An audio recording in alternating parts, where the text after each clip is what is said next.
What's going on, knuckleheads? I am actually on my way to a guitar lesson right now with a buddy of mine, Mark. If he agrees to be on camera with me, I want to show you what this kid can do. I've been jamming with him for about a year, teaching him guitar, and he's an amazing guy. He doesn't think so, and because of that, it keeps him humble. That being said, there are times when I close my eyes and I think I'm listening to Clapton. There are times I close my eyes and I think I'm listening to Hendrix. There are times I close my eyes and I think I'm listening to Stevie Ray Vaughan. He is that good, especially when he gets out of his own head and just lets go and starts playing. So if he agrees, you will hear what he sounds like. So let's see what happens. I'm on my way. Let's see if he agrees.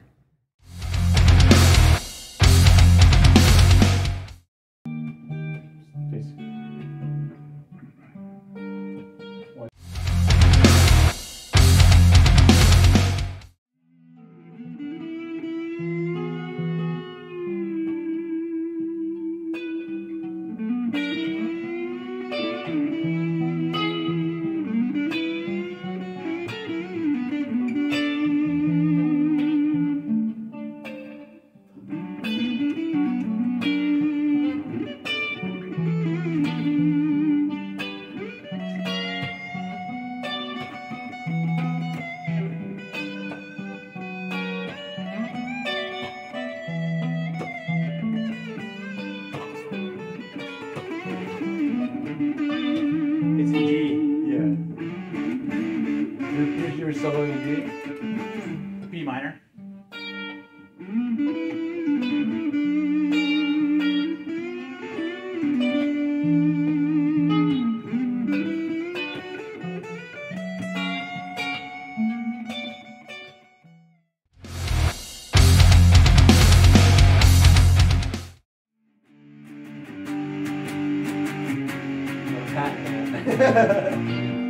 So if you want to go from there, so all I was doing is I go from B to a D to a G to an F sharp.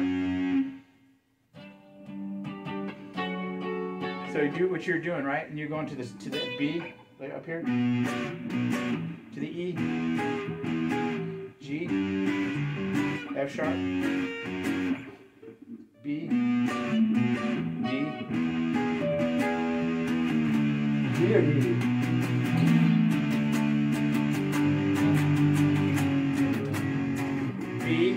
Oh, so you just go an octave lower.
How do I do that with a chord progression on the background now? I'm sure it's easy, but like, what's the secret? So there's no secret to it. It's you choose on what you're gonna do. So one thing that Eddie Van Halen did that was really, really good is Michael Anthony would sit there and just play one note.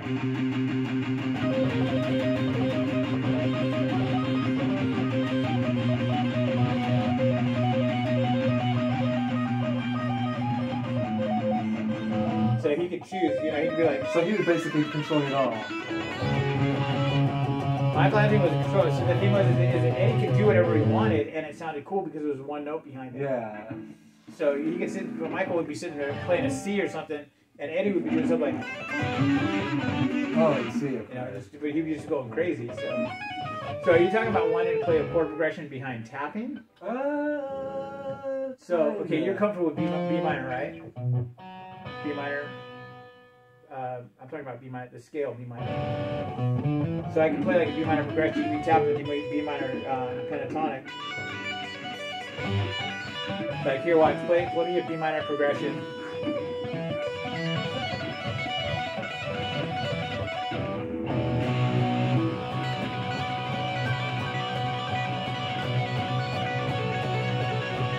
Play the progression, not just the same note. Play like it.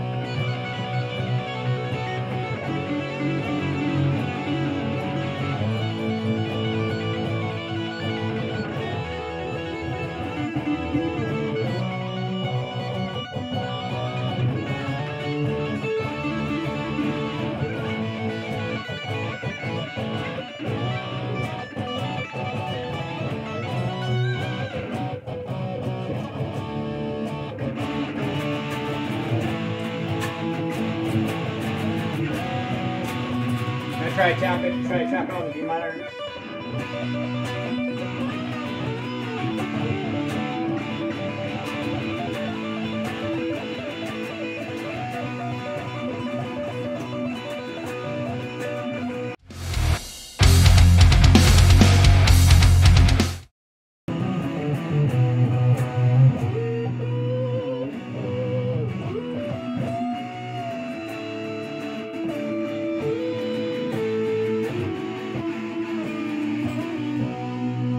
Say that I've noticed because I've been watching a lot of like Zakk Wylde and Slash. Hold on to turn the tones down.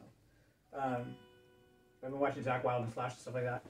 And one thing that I noticed about Zakk when he starts playing, and I was watching him like when he was in Pride and Glory, which is like back in the early '90s. Back when he was like coked out. Oh, dude, I don't know if he was on coke or anything like that. Probably. But when he was the thing I noticed, number one, he was super confident when he would jam. Oh, yeah. But what he would do is, I'm definitely getting there. I know you are. Yeah. But what he would do is he'd have about 18 or 19 different licks that he played really, really, really well. Yeah. And then he'd mix them together and he'd put them all over the guitar neck, right? Like the same thing like what I was doing kind of with that chord, but doing it all over the neck. Yeah. So like let's say for example he would just do something like a. No, because he didn't really tap. He said like the classical thing was Randy's thing. Tapping was Eddie's thing. Yeah. So what he decided to do when he was a teenager is he decided to be a master of the pentatonic minor scale. Right? And if you watch him play, that's what he does. But if he sits here and he does this,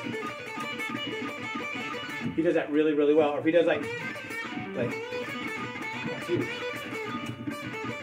how do you do that so well? Like, how do you do it? Is it your practice? All that is a hammer on, and pull off, and then a hammer on to the. But the key to make this not ring out is you have your middle finger resting against or you have your index finger resting against the beat, so it doesn't ring out. So.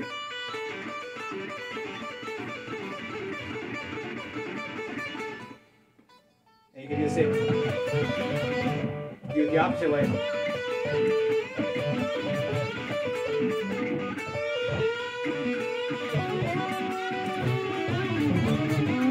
But my point is that Zakk, he knows all these licks, and there's more to it than just that. No. But he knows all these licks, and he plays them really confident everywhere, and he mixes them up, so you're like, oh my god, this guy rocks, and he does.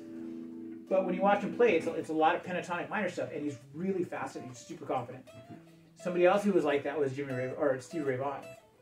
So with you as a guitar player, one thing I'd love, please, that's like, remember when you did that visualization thing with you? Visualize your confidence, man. I'm not a confident guitar player, and because of that, it's really limited me for a long time. You have the ability to be one of the greats, man. Thanks, man.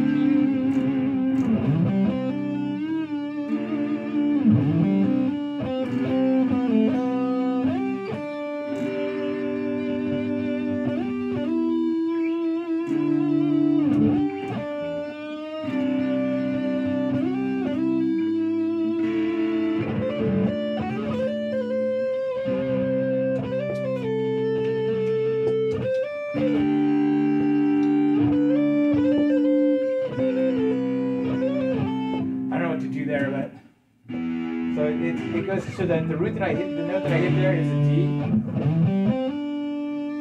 and it goes to a C. It goes to a D, back to C, to a B, back to the D,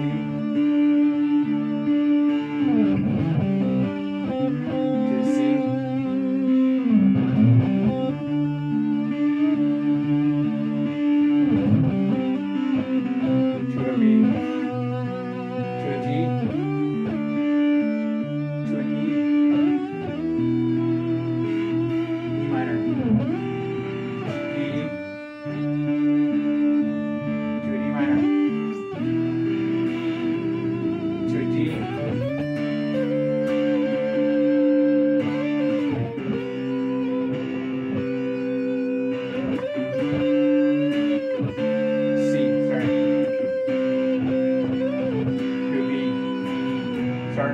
Back to the C. When do I switch to the B?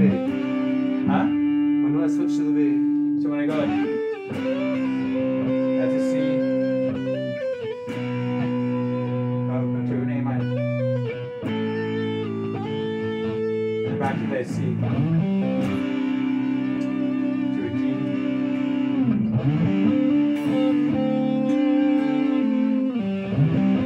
sorry, G, here in G, to a C.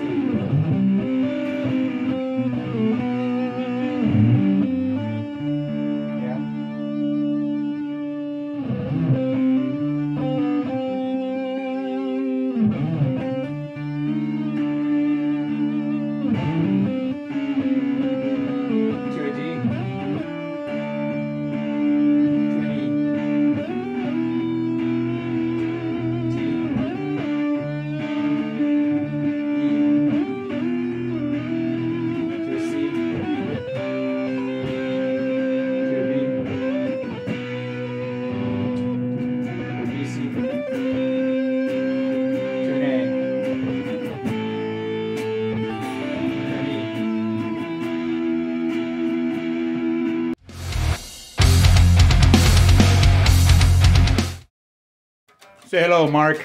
Hello. So Mark and I just got done jamming. We played for what, about an hour and a half actually. Something like that. And he still continues to play. Anyway, keep an eye on this guy. One day he's going to be famous, believe it or not.